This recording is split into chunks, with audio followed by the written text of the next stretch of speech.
مرحبا وأهلا بكم في برنامج داخل واشنطن. معكم مضيفكم روبرت ساتلوف.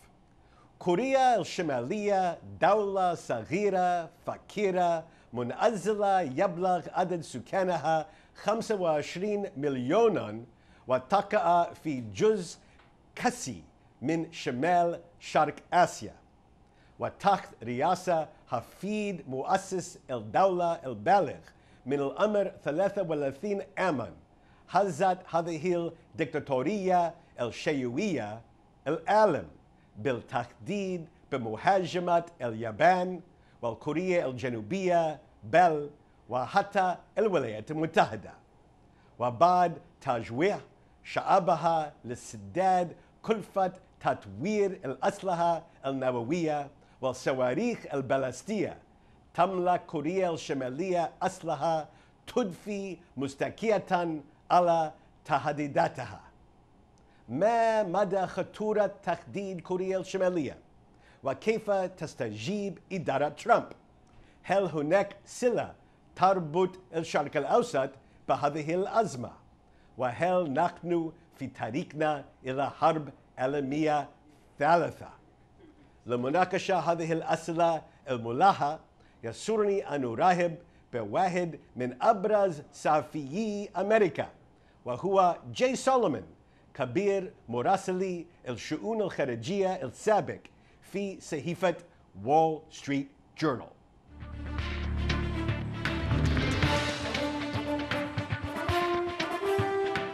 Welcome back to Dakhel, Washington. Today we're going to talk about North Korea, Iran, and covering the world with one of the most outstanding foreign correspondents in Washington, Jay Solomon. Jay, thank you for joining us today. Thanks for having me. Appreciate it. So Jay, just recently at the United Nations General Assembly, President Trump threatened to destroy North Korea. This isn't something one normally hears from the President of the United States. Why did he say it? I think it's almost becoming a personal grudge in some ways between him and the North Korean leader, Kim Jong Un. President Trump, a few weeks ago, was talking about, he thought the North Koreans were sort of getting under control, that they were realizing that there had to be some diplomatic output, resolution to this crisis, and then instead they tested what they now think is a hydrogen bomb, which is extreme escalation in the conflict. So I think in President Trump's worldview, in a lot of ways, this was almost like a personal affront to him, and he responded in a very kind of personal, visceral way, which I think is only raising more concerns that we're on a very dangerous path. Now, you've been covering the North Korean story for years. Mm-hmm. When you look at the leader of North Korea, why is he pursuing this provocative policy? And in your view, is he crazy or is he clever? I think the Kim family, which has ruled that country now for more than 50 years, I think they ultimately believe that they were going to unify the Korean Peninsula on their terms. And I think that is their strategic view, and it has been since the 1950s. If that is their worldview, I think developing nuclear weapons, developing all sorts of other types of military capabilities are designed to push back the United States and eventually try to break the alliance between the United States and South Korea and regain the peninsula on their terms. So if that is their goal, I don't think it's a crazy way of pursuing what he sees as North Korea's self-interest. I think the problem is he is very erratic. I mean, over the past year, we've seen, evidence that he assassinated his half-brother in Malaysia using VX nerve agent. He's assassinated his uncle. I mean, there's a really kind of vicious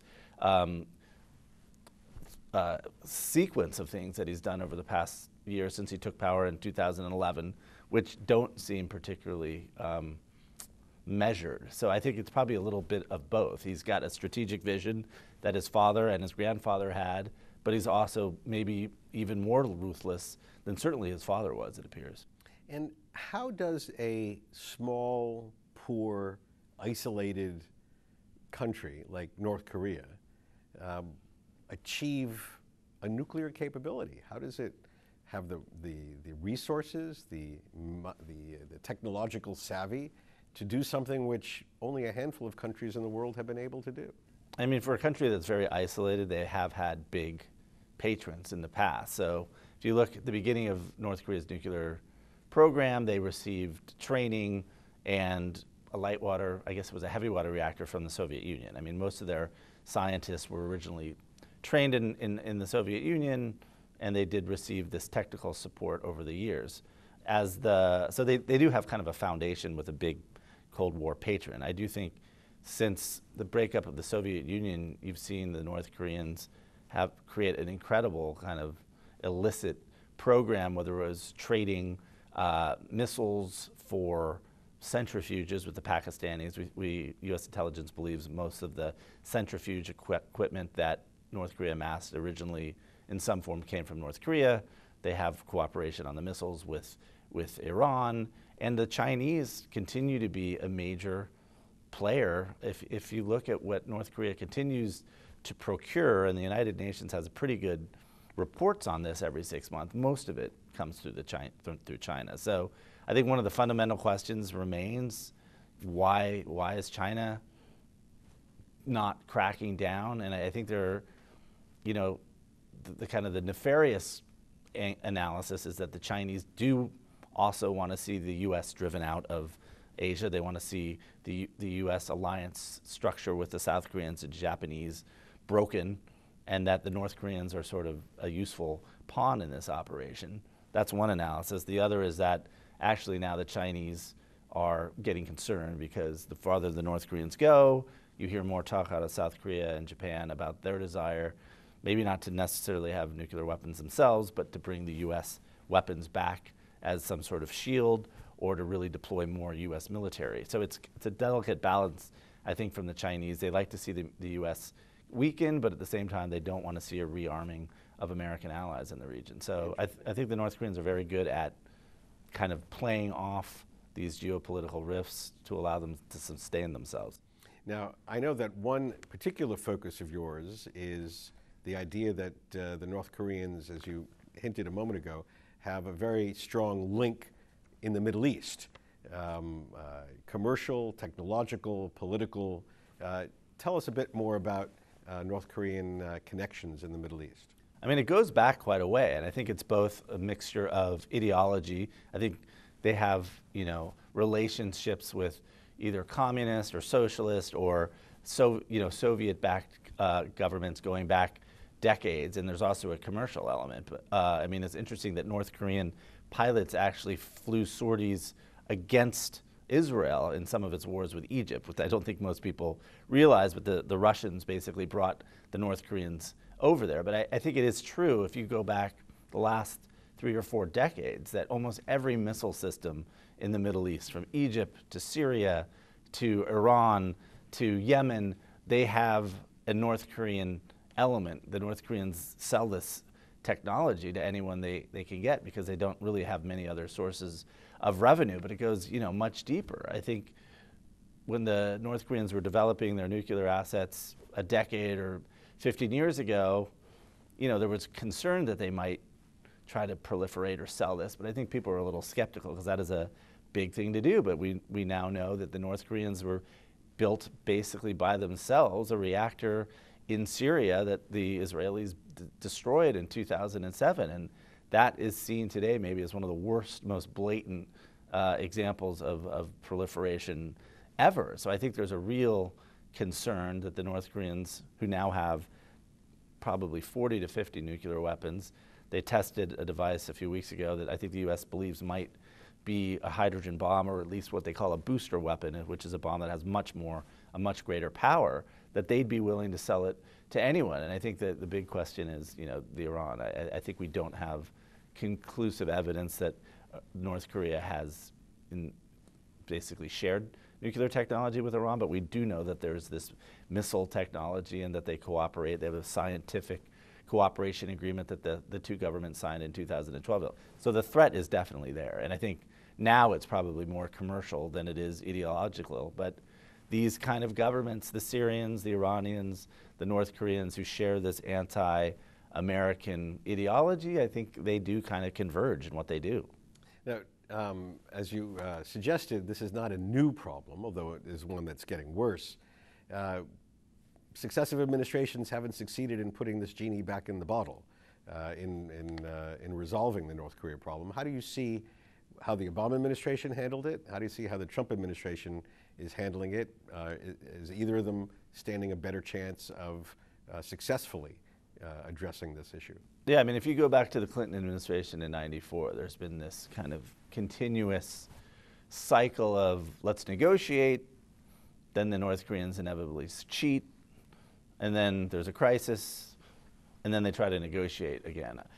I don't particularly see the sense that the Trump administration are going to be different than what Obama did, which he did try to negotiate, and then they were caught cheating.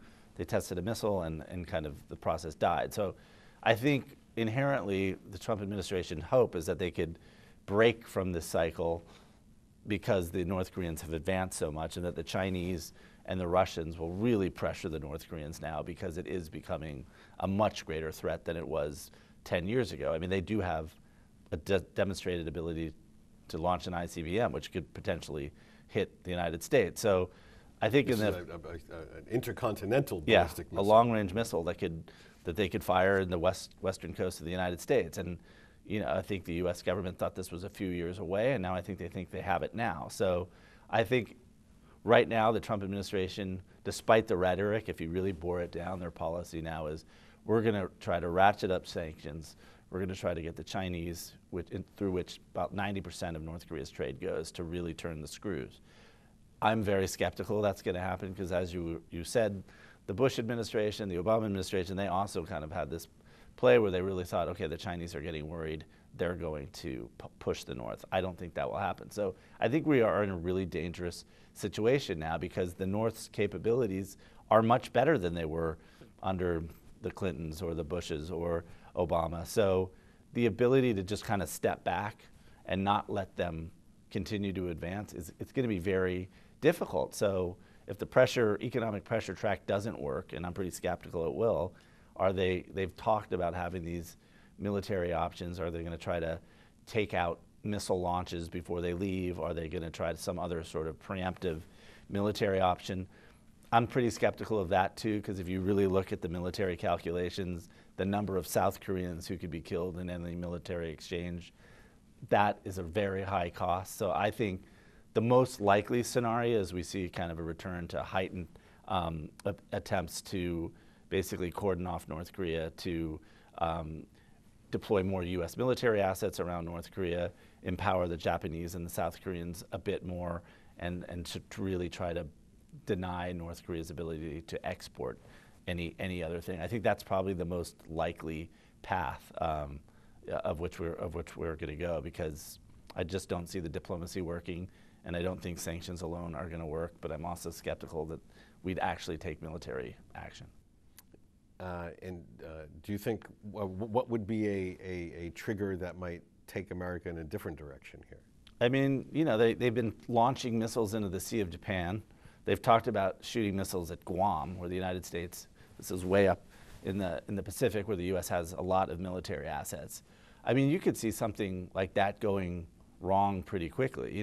They shoot a missile at Japan and they hit Japan, or they do hit Guam by mistake, even if that's not their intention. You could see that going wrong. I mean, and some of the North Korean activities, like this operation earlier this year where North Korean agents assassinated using VX agent in an international airport, a member of the ruling family of North Korea, that could have gone very wrong. You could have had VX kind of infecting airplanes flying over the world and caused a real crisis. So the North is so provocative, and the rhetoric is escalating to such an extent, I do wonder if something that is not intended to spark a conflict could.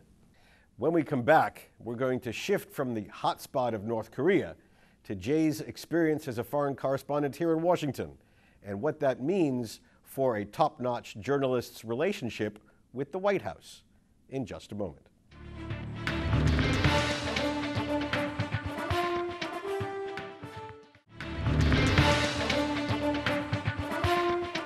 Our guest again today is Jay Solomon. Jay spent nearly 20 years roving the world, reporting from Asia, Africa, and the Middle East, rising to become chief foreign affairs and national security correspondent for the Wall Street Journal. Among his claims to fame, Jay was nominated for 3 Pulitzer Prizes and was the first journalist to report on secret meetings in Oman between American and Iranian officials, the precursor to formal negotiations for the Iran nuclear agreement. The author of the best-selling The Iran Wars, Spy Games, Bank Battles, and Secret Deals that reshaped the Middle East, Jay left the journal earlier this year, is now a colleague and visiting fellow at the Washington Institute for Near East Policy. So let's talk a little bit, Jay, about some of these the scoops that you've had as a foreign correspondent. I just mentioned one. How does it work when the White House wakes up in the morning and sees on the front page of, say, the Wall Street Journal, something they didn't expect to see and something they may not want to see? What happened? You know, I think it's a funny dance in Washington because it's a very small town in a lot of ways, but I found going back in my career, many of the biggest scoops come from sources that are very much outside of kind of the main channel. So getting tipped off on like secret talks between Iran and Oman. I mean, I'm not going to give the source, but it was not someone directly in the power center. It was someone kind of very off who picked something off. So I think there's usually a dance where you pick something out, and the White House normally doesn't want to admit it, but you're also not going to write a story that just kind of comes out of nowhere that blasts them. So I think the process usual is you learn something, they obfuscate or deny it, you keep coming back and say, well, we're gonna write this, and then they'll engage a little bit more, and then you said, we're really gonna write this, maybe even tomorrow, and then they really engage. So it's usually kind of a delicate dance that could play out. In the story you mentioned, played out over months. In other cases, it will play out over days. But it's rare that they're blindsided. There's usually a process in which they get wind of it. They try to either talk you out of writing it or ignore it to some degree, hoping it goes away. And then there's kind of a last kind of flurry of interaction where they try to, put their spin on it, and then it will hit. So it's usually a pretty elaborate process, and it is interesting in a city with so many powerful people that it's often not who you'd think or the principal players who are the source or the original sources of stories that can take a long time to actually build up. In your experience, has a White House or State Department spokesman ever lied directly to you, denied something 100% you had factually in the book? Yeah. I mean, I think what's interesting is there's those layers of knowledge, too. I think sometimes, whether it's in the White House or the State Department, the real principals know what's going on, and the spokesman or the people who engage with the press are either purposely kept out of it or just don't know. So there have been stories where I've been told something by a spokesperson who only to realize that they were right. So I don't usually think a spokesperson will out and out lie, although that's happened to me. I think it's more they're not in the know, and I think that's on purpose. It's easier to flat out deny if you don't know. But if you really have the goods, there's usually, as in this dance, they'll usually find out that you were right. But yeah, there's a lot of poker face, a lot of bluffing. So if you go with a big story and it's wrong, you're going to pay for it and pay for it fast. So I think our rule has always been 3 sources. 3 independent sources. Unless it's something like, the president said something off the record, but it's true. I mean, it depends the quality of the source, but usually, yeah, 3 separate sources. And you want to protect yourself. I mean, I've always found you want the spokespeople engaged. You don't want to just catch them off guard, because if you have something wrong, you want to cover you want to cover yourself.